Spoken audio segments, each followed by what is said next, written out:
Hello, good evening, good afternoon, good morning. Hi. Actually, yeah, exactly. All of that. How you doing, Good, man? good. Hey, Benmio McCrea. We're here with you today, talking Nice about to be here. your acting, your career. So let's begin. You want to tell us a little bit about yourself, about your work, about the kind of where you went to school, where you trained, what do you do?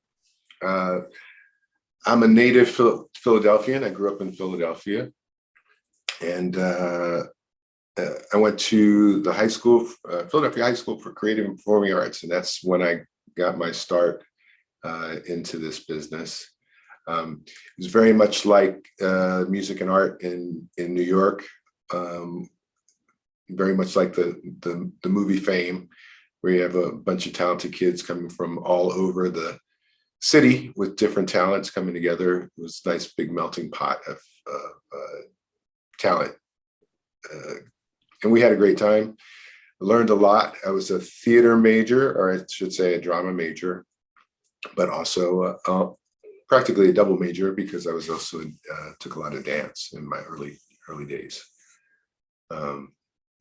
Did some ballet back then. Had a scholarship with Philadelphia Civic Ballet, and then ultimately I ended up at Syracuse University in their musical theater program, and that was my early training. And then I think I had contemporaries at Syracuse, Aaron Sorkin, writer Aaron Sorkin, actress Miss America Vanessa Williams. And I've had we had great training there. It was very much a conservatory type Those of are good contemporaries. education. I've met both those guys. They're well, she's lovely. Yes, she is very talented. He's a trip. Yeah. He's very talented. So Aaron was also a musical theater major, a song and dance kind of guy back then. Oh, wow. And then he actually, I want to say he wrote his first play while he was in school. I mean, I can't remember the name of it, but he had one play that actually was put up while we were at school, before A Few Good Men. But A Few Good Men is really what launched his career. Oh yeah, that put him on the map. Yeah. Yeah. I remember that production. It was a good show. It was. I saw it in New York. So tell us about your work. You've done a lot of stage work. You've done film. You've done television. Is there any medium that you particularly like, one above the other, over the other? Well, my early days in New York, I was like everybody. I was waiting tables and trying to get hired on whatever I could get hired on.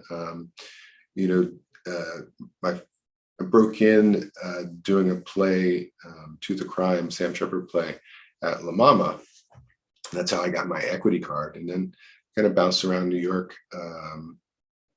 late 80s, doing small plays and whatnot.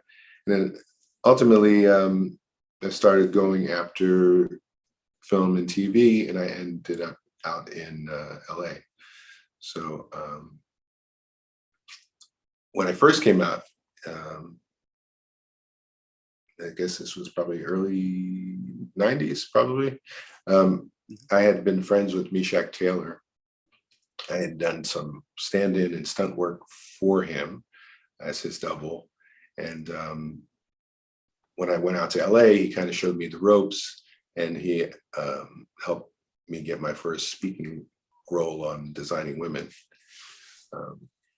So that was exciting. And, ultimately things didn't pop off the way I, had hoped. And I ended up taking a break from acting and was pursuing, production work. So I had directed a couple shorts and just worked behind the scenes a fair amount. That's kind of how I supported myself.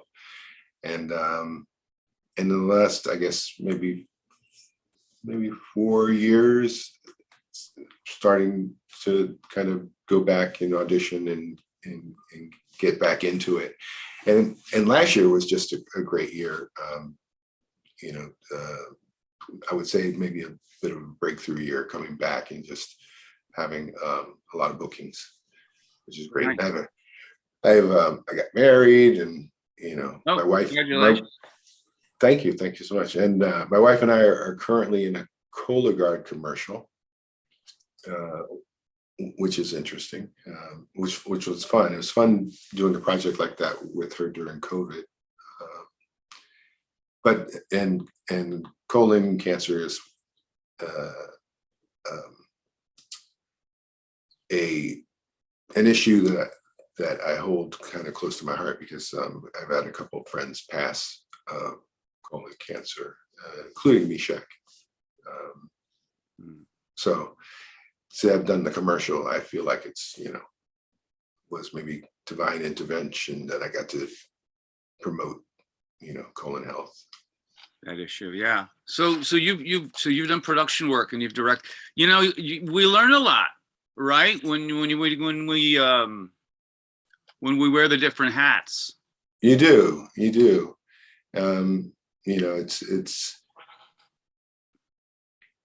It's great to see how each department does their job, but ultimately it's all about telling the story. Gives you another perspective. Yeah, acting coach Margie Haber talks about living the life, and I studied with her a little bit, took her intensive, and that's what we do as actors. Is we literally live the lives of the characters we portray. So I know when I approach the work, in terms of maybe how I prepare or whatnot. Usually I'm looking, the first thing is you go to the script, right? And you go through and you find the clues about who this person is. And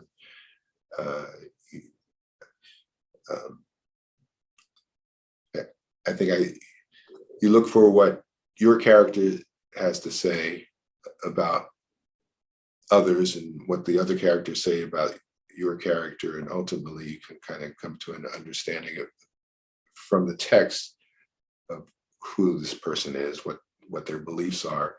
And then anything that's not in the text, then you can kind of fill in from your imagination. Right. Yeah. How much work do you do? Say you're working on an episode of Bosch or something, a show like that. How soon do you get the script? How much time do you have to prepare? Specifically, what do you prepare? Do you work with like substitutions, or is there ever any time for rehearsal with a show like this? What's that process like? Well, I'm doing mostly episodic work, and so no, there's not really any rehearsal for that. You just kind of get thrown in with the main actors.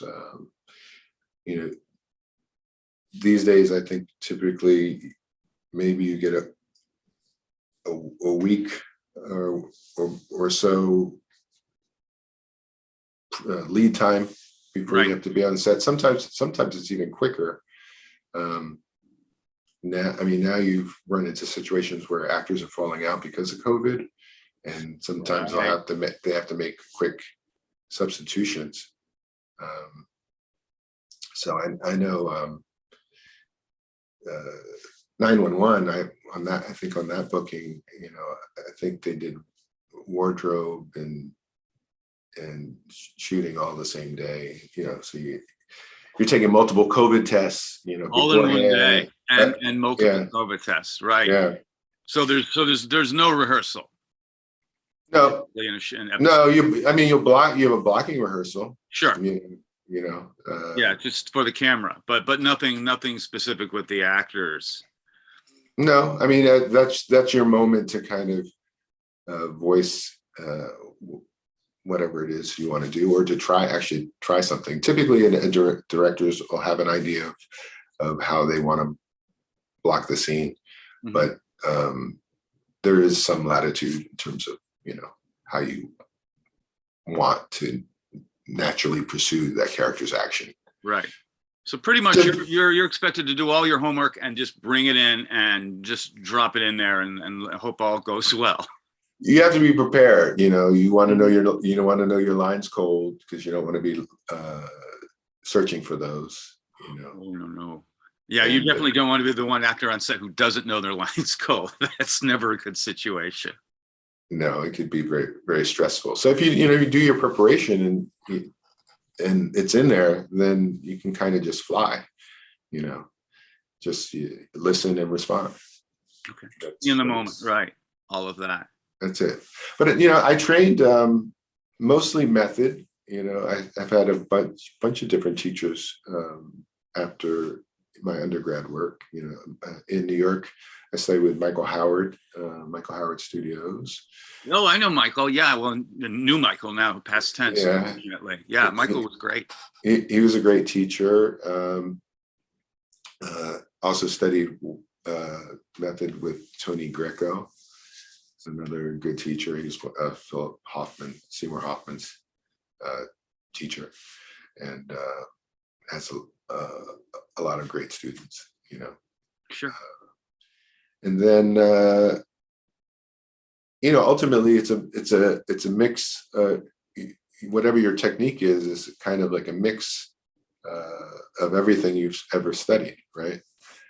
Yeah, So it is. It is an apples and oranges kind of thing, I think. I mean, when we talk about method, um, you presume that that's Strasberg and Actors Studio and all the psychological stuff, but then sometimes people talk about Stella Adler in the same breath, or even Uta Hagen, or and then Meisner is kind of like his own thing.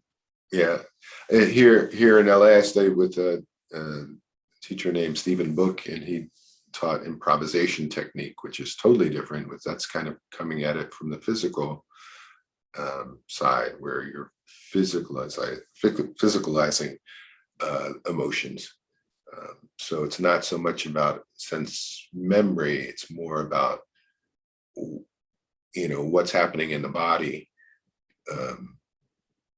How is emotion expressed physically, and then using that as a tool. Exactly as you say, it's a way to get out of your head, like Meisner used to say, and put it into your body and make those discoveries. Do you ever get to use any of that in the rehearsal process? I mean, maybe not for television, but for oh yeah, I mean, absolutely. When you're doing your homework, you can, you're in your well, now this is my studio space or workspace. It's like everything space. Once COVID happened, everybody has to have like a space to tape in, and so this ended up being a workroom. I have actually 2 workrooms, but yeah, you get to use all those theater games, exercises, whether it's relaxation or voice work or body work, when you're exploring your character.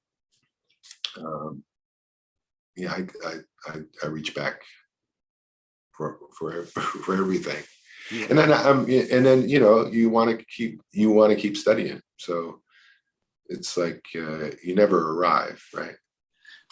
I quite agree. I mean, I'm reading an interview with Geraldine Page, of all people, and Geraldine Page studied with Uta Hagen for, I don't know, like 7 or 8 years, and then found herself over there with Strasberg for umpteen years. Yeah, I mean, I don't know that actors need to be in class perpetually in that way. It depends on your level of commitment to the process. But yeah, you're right. You never really arrive. You're always growing, right? You're always developing and hopefully looking for new ways. Absolutely. Well, if you're working all the time, then you're exercising your instrument. But most of us, who are not necessarily working all the time, have to still sharpen the tools, and so you have to take class. If you were giving advice to some young actors who are starting out, right? We were talking about, or before we started this, we were talking about our mutual upcoming birthdays. So neither one of us are babes in the woods. But if you were going to give advice to young actors today starting out, what might that be? If they're starting from zero, like just with the desire, Mm-hmm. You definitely want to get some training. So find a school or a teacher, to take class from.